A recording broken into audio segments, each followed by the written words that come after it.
I don't think he could have got it much more wrong than this.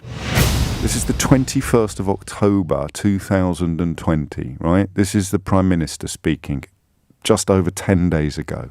I think it is the height of absurdity, Mr. Speaker, that he stands up and attacks the economic consequences of the measures that we're obliged to take across some parts of the country when he wants to turn the lights out with a full national lockdown, taking kids... That was his policy last week anyway, wasn't it?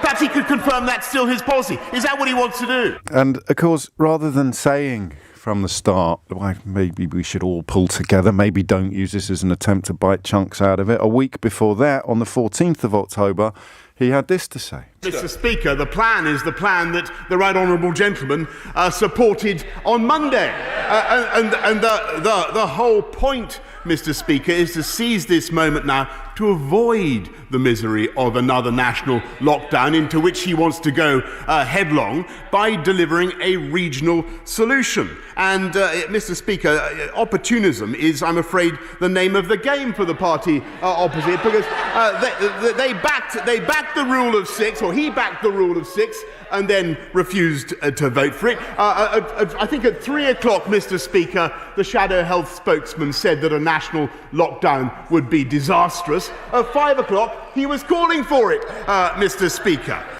And that's the saddest thing about this whole saga, is that Boris Johnson and many of his closest advisors and colleagues are psychologically incapable of approaching anything as if it's not a fight.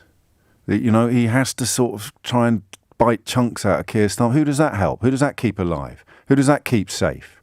Has to sort of score pathetic points in this sabre-rattling, confrontational, contrarian context in Parliament. And I just think it harms us all. But it harms him the most because it means this inability to resist the urge to deliver the zing or the insult or the verbal blow. He can't help it.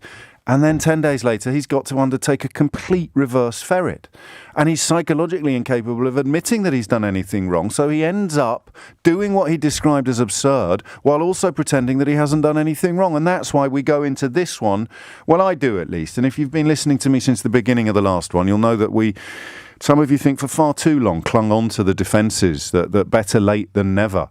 You know, just because they got it wrong yesterday doesn't mean they'll get it wrong tomorrow. We all have to hope that he gets it right. I'm running out of hope. I don't think he could have got it much more wrong than this. What do you think?